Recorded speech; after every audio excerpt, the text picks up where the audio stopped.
Well, hello everyone. I welcome you all at Smarty Education. Today we have to start with key government institutions. But before starting the video, my as usual request to all of you is to please watch lecture till the end so you get the full conceptual clarity. So let's start with the chapter. The first question arises in all of your mind is, sir, what is key government institution? So let me tell you the meaning of these three words. The first word is key. Key means major.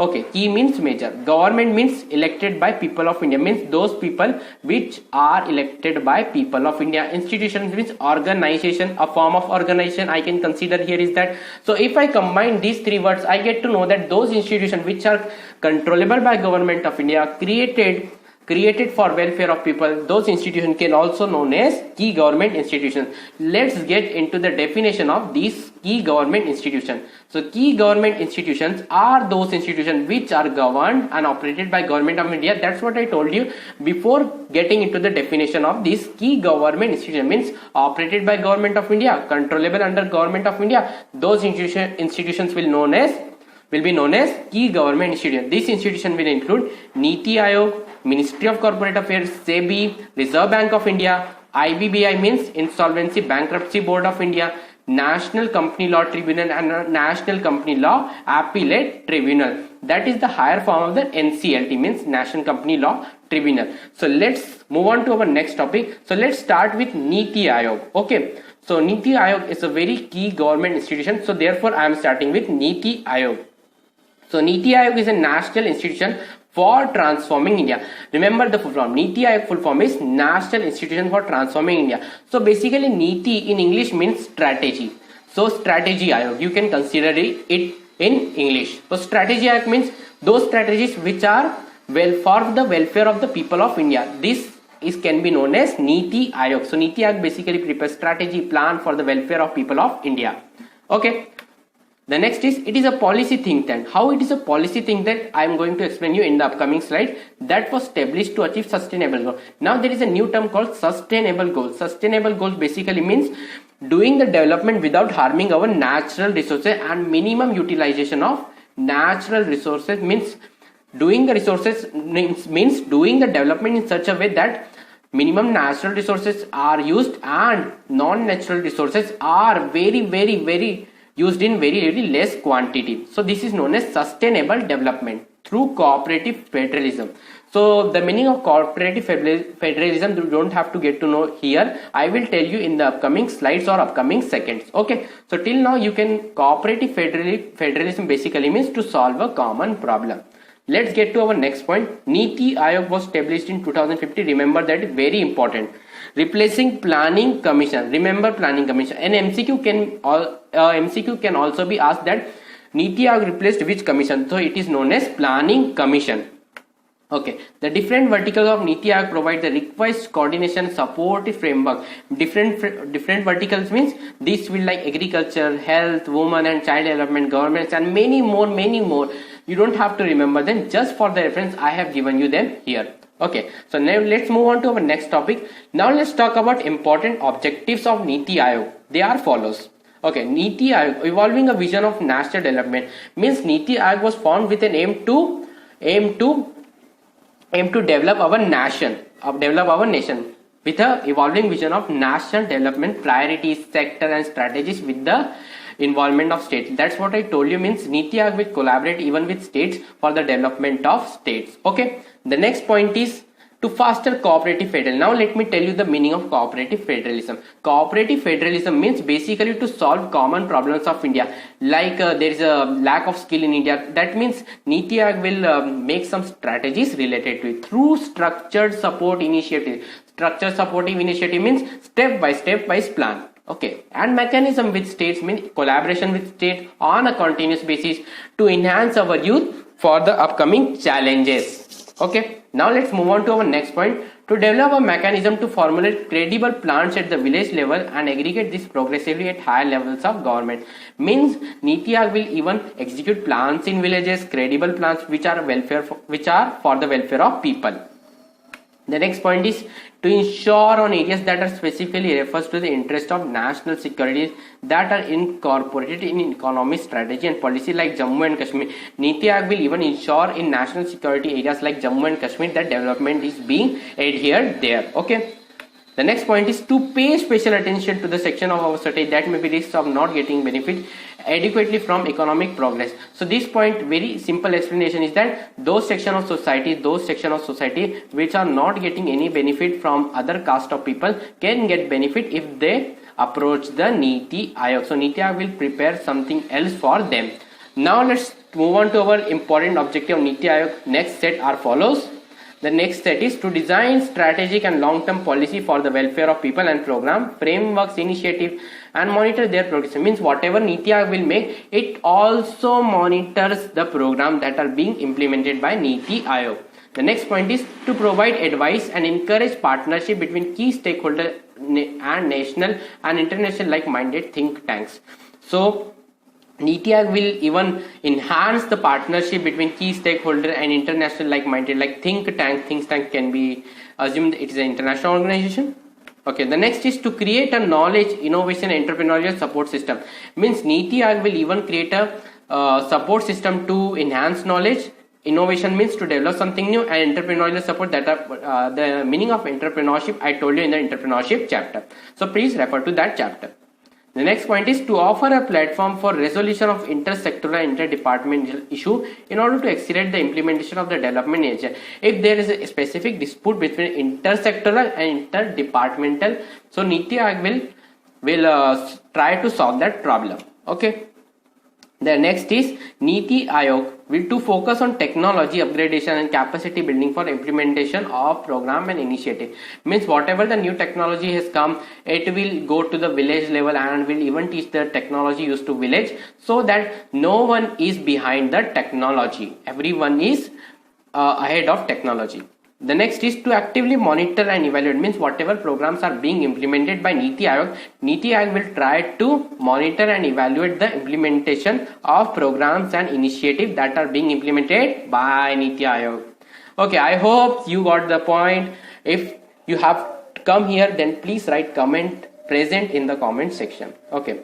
Now let's talk about Niti Aayog 4 gamut activities. Niti Aayog gamut activities 4 are follows. The first is design policy and framework. Means whatever initiative that Niti Aayog is going to hold, design policy and program framework will be one of the 4 heads. The next is foster cooperative federalism. Means it will try to identify common problems at basic level. The next is monitoring and evaluation. Means whatever programs will Niti Aayog will implement, its work is also is that to make sure that program is being implemented in such a way that was decided. The next point is think tank and knowledge and innovation hub. So basically, knowledge and innovation hub, from these terms you get to understand that to spread knowledge and to spread innovation knowledge. Think tank is basically related to state level. State level means Niti Aayog will collaborate with state level and will work with state level. So it is known as think tank, or even it is associated with central government. You don't have to get into the deep of the meaning. Just remember that think tank and knowledge hub is one of the 4 gamut activities of Niti Aayog. Okay, now let's move on to our next topic. The next topic is sustainable action for transforming human capital of India. So now let's talk about sustainable action for transforming human capital. Mainly focuses on education and health to build 3 role models. So first of all, remember SAT will focus on education and the second one is health. Okay, MCQ can also be asked that SAT focuses on which kind of sector, education and health. Okay, MP, Jharkhand and Odisha were selected for project, and the project is being monitored by National Steering Group, CPMU, Central Project Monitoring Unit, State Project Monitoring Unit. Okay, remember this, very important. And if I talk about to build 3 role models, you don't have to get into the deep of this. You just have to remember that Niti Aayog focuses on education and health to build 3 role models. You don't have to get into the deep of this because no MCQ can be asked from this topic. Okay, but focus on education and health and these paragraph. Okay, now let's move on to our next topic. So Ministry of Corporate Affairs. So let's talk about Ministry of Corporate Affairs. So Ministry of Corporate Affairs regulate the professional bodies like ICAI, ICSI and the Institute of Cost Accountant of India. Means Ministry of Corporate Affairs is a body which regulates 3 professional bodies: CA, ICSI, ICAI ICSI and the Institute of Cost Accountant of India. So Ministry of Corporate, first of all, regulate professional bodies like ICSI and the Institute of Cost Accountant of India. So MCA is concerned with Administration of Companies Act 2013 and 1956. Means whatever company is registered under Companies Act 2013 and even with the previous law, Companies Act 1956, LLP 2008, Competition Act 2002, Partnership Act 1930, the Companies Donation to National Fund Act 1951, okay, and Society Registration Act 1980. All of this will be covered by and regulated by Ministry of Corporate, and in short it is known as MCA. Okay, let's move on to our next topic, affiliated offices under Ministry of Corporate Affairs. There are 3 affiliate offices under Ministry of Corporate. The first one is SFIO, Serious Fraud Investigation Office. The next one is IICA.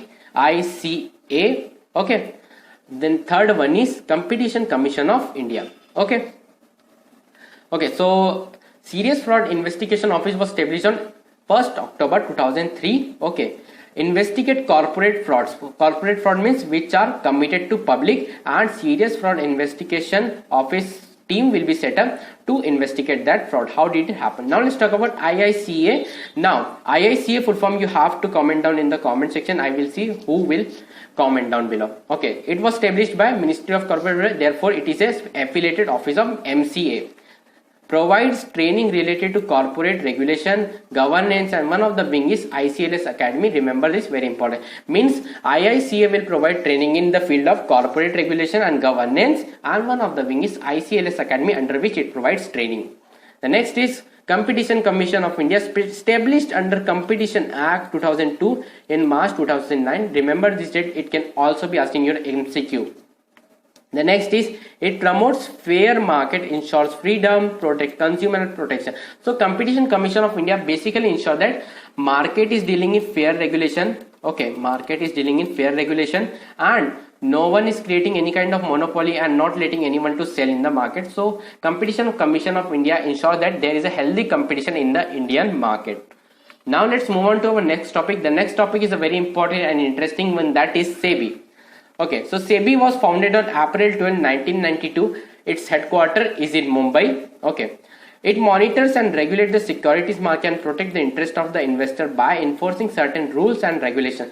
But before telling the explanation of this paragraph, let me tell you why SEBI was established. So there were so many frauds before SEBI was established. There were so many frauds before SEBI was established. So people were losing trust in the stock market, and to regenerate that trust in the stock market, SEBI was established by the government of India. So it monitors and regulates the securities market, so that market is dealing in fair rates and everything is fair in the market and nothing is untransparent. Okay, and its preamble is to protect the interest of investors in security and to promote the development of and to regulate the securities market and for matter connected with therewith or any accident there too. Okay, now let's move to our next topic.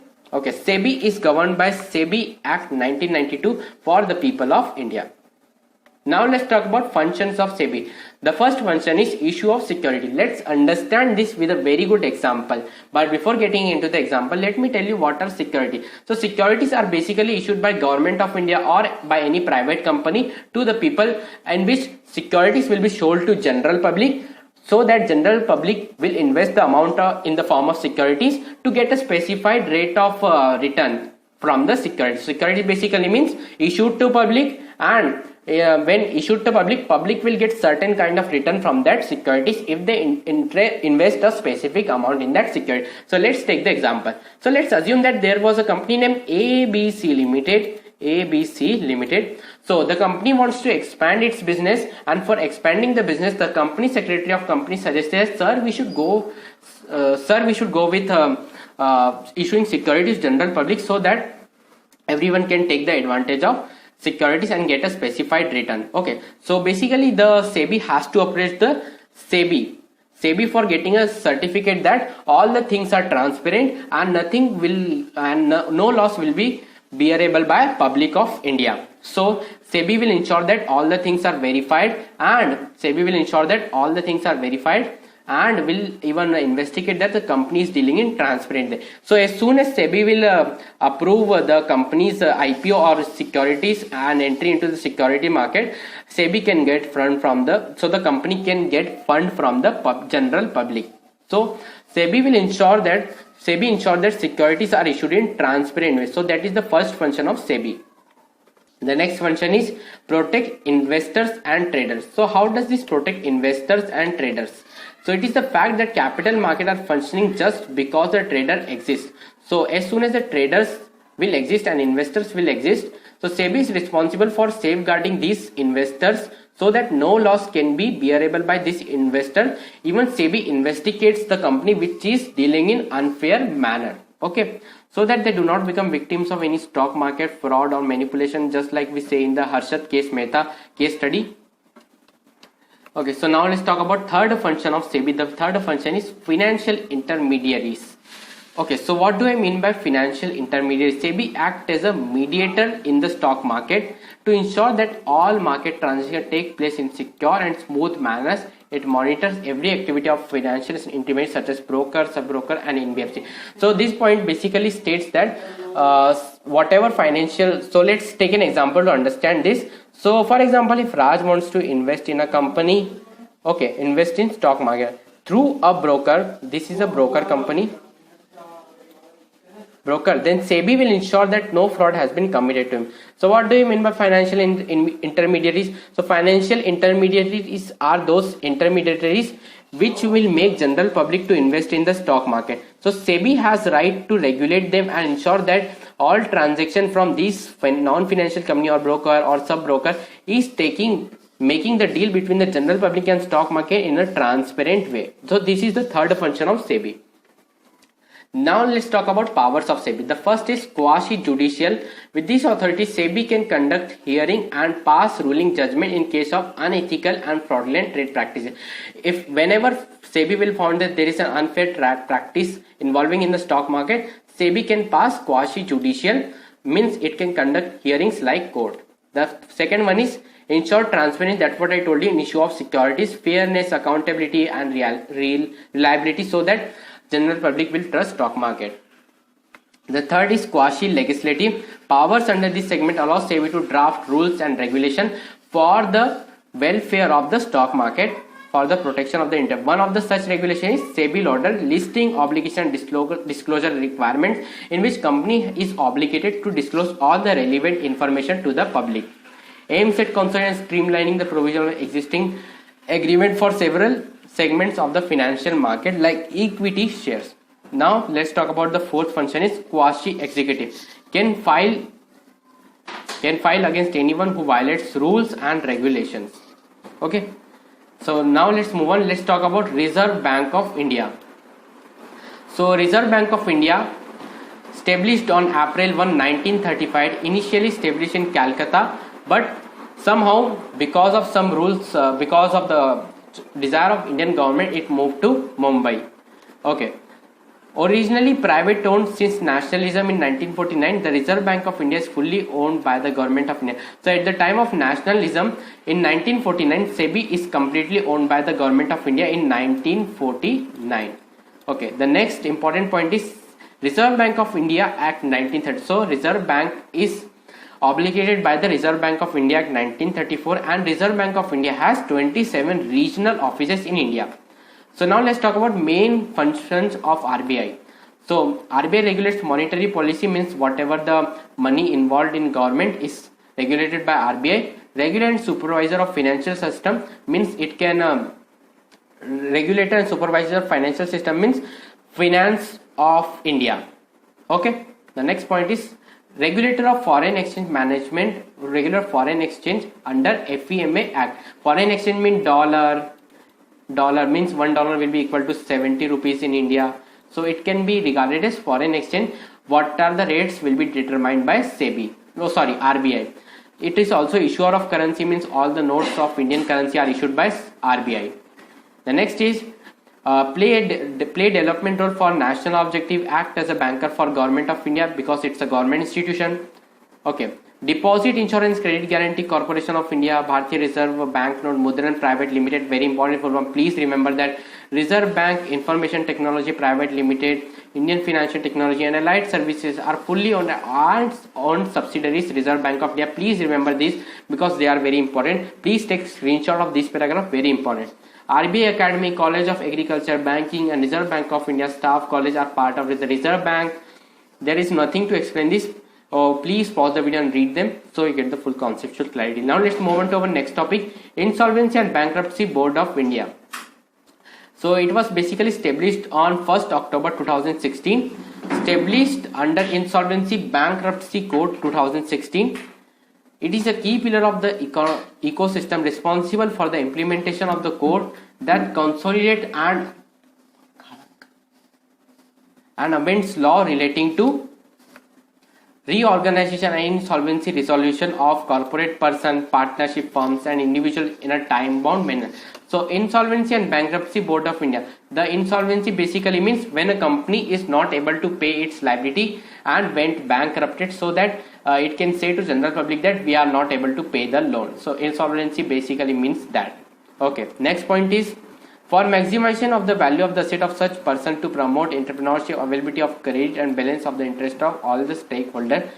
The next objective is for maximization of value of asset of such person who are declared as insolvent. Now let's talk about National Company Law Tribunal. As the name suggests, it will deal with company cases. The first point is establishment under section 408, remember, very important, of the company. So it was established under section 408 of Companies Act. The next is in first phase of set up 11 benches. So in the first phase of NCLT, so its short form is NCLT. The first phase it set up 11 benches. One principal bench at New Delhi and 10 benches at New Delhi. I am not going to read all of them, just read them by pausing the video. These benches will be headed by the president, 16 judicial members and 9 technical members at different locations. Next point is NCLT is the outcome of IRADI committee. So please remember, very important. Now let's talk about National Company Law Tribunal function. The first one is registration of companies. The new Companies Act enabled NCLT to deregister any company if there is any kind of error. Means in the incorporation of company, the NCLT can deregister the company under companies under section 7 of Companies Act 2013. The next concern is transfer of share. NCLT is also empowered to hear grievance of rejection of company transfer. Means the transfer to share is freely, but if there is a restriction, means under section 58 to 59 of the Act, which were at the outset of under purview of Companies Law Board, an appeal can be given to NCLT. The third one is deposit. Chapter 5, remember, MCQ can be made on this, of the Act deals with deposit and was notified several times in 2014. Company Law Board was the prime authority for taking up the cases under that chapter. Means whatever is written in chapter 5, NCLT has the power to do it. Okay, now let's move on. Let's talk about another function.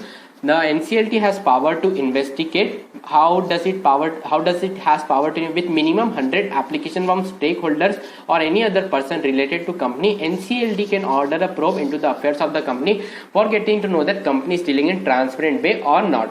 The fifth function is freezing assets of company. Means even when the hearing is going on, NCLT can even freeze the assets of the company. NCLT isn't just power to freezing the assets of the company for using them at a later stage. When such company comes under investigation or scrutiny, such investigation would also be ordered on the request of others in specific condition. Okay. Converting public limited into private company. So as per section 13 to 18, if anyone want to convert public limited into private company, so NCLT confirmation is required in those cases under section 459. Okay, now let's talk about National Company Law Appellate Tribunal to reject the order of NCLT. Means further appeal can be made against the order given by NCLT in the National Company Law Appellate Tribunal. Short form is NCLAT. Okay, now let's talk about this. So it was set up under section 410 to hear order issued by NCLT. Means to hear order issued by NCLT and to give decision against NCLT or with NCLT. NCLAT is the also appellate tribunal for hearing appeals against the order passed. That's what I already told you in the beginning of this topic. Okay, So NCLT is under section 61 of the Insolvency and Bankruptcy Code 2016 with the effect from 1st December 2016. So NCLAT is also the appellate tribunal to hear and dispose appeal against any direction that is issued by competition, means whatever orders are passed from Competition Commission of India, that person can, if the person is unsatisfied with the decision, that person can approach the NCLAT and can get further hearing from the NCLAT. Okay. As per the amendment brought to section 410 of the Companies Act 2016 by section 172 of the Finance Act, blah blah blah. Now let's talk about jurisdiction of NCLT. So consists of one chairman and not more than 11 members. An appeal has to be made, means to apply in the NCLAT you have to appeal within 45 days if any decision is issued by NCLT and Competition Commission of India. Now it's time to solve some MCQs. So let's get into the MCQs. The first MCQ is the Insolvency and Bankruptcy Board of India was established on 1st October 2016. The next question is, which of the following is not the affiliated officer of Ministry of Corporate? So we studied that there are three offices: SFIO, CCI, IICA. So now you get the answer. What is the from IICA? Indian Institute of Corporate Affairs. So the odd one is Central Statistics Office. The next one is National Company Law Tribunal is the outcome of IRADI committee. The next question is National Company Law Appellate Tribunal was constituted under section 410 and NCLT is constituted under section 408. Okay. The Reserve Bank of India was established on April 1, 1935 and the act governing is Reserve Bank Act 1934. Okay. So thanks for watching guys. Regards Smarty Education. For current affairs daily PDF for your CS, EET exam and quiz, you can join Smarty Education WhatsApp group. So by messaging on 7224075832. Please like and share and subscribe the channel. Goodbye.